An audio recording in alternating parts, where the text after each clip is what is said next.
Hi. Who are you and what is going on here today? My name is Kevin Jones. I'm a local injured worker in London, Ontario. I do activism, so I have my own page that I've started up. And I try to get out to different events. Today is Labor Day, and set up a tent table with some information and just spread awareness, especially amongst our labor allies. A lot of union members are here today. There is some politicians here, so we can bring up our issues within visual effect. You know, we do have some Justice for Injured Workers newspapers, which we're trying to encourage people to make a small donation towards the Ontario Network of Injured Workers, so that they can continue to publish this important newspaper. Basically, it's $2 or whatever you can offer for it. Other than that, we do have lots of information about the workers' compensation system. Feel free to come over to our table and check it out. We have a petition to sign, and really just enjoy the festivities. The weather's not too hot, so it's good to get out in a couple hours, and we'll be here till about 2 p.m. Nice.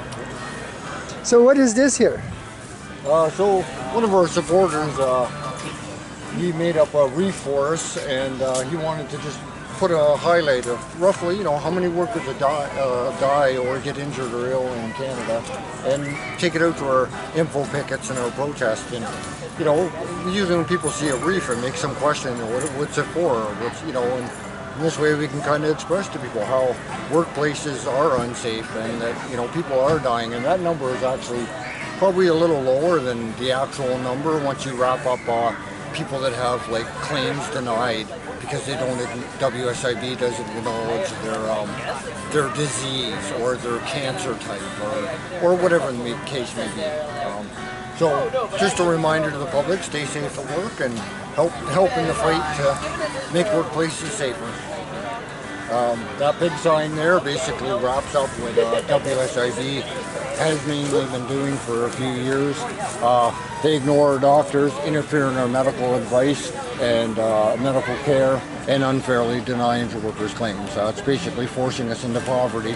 And there was a whistleblower report November 5th, 2015, so almost 4 years ago.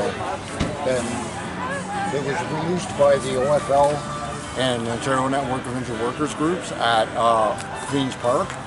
There was actually a big press release, and NGP at the time, Cindy Forrester, actually called for an immediate investigation.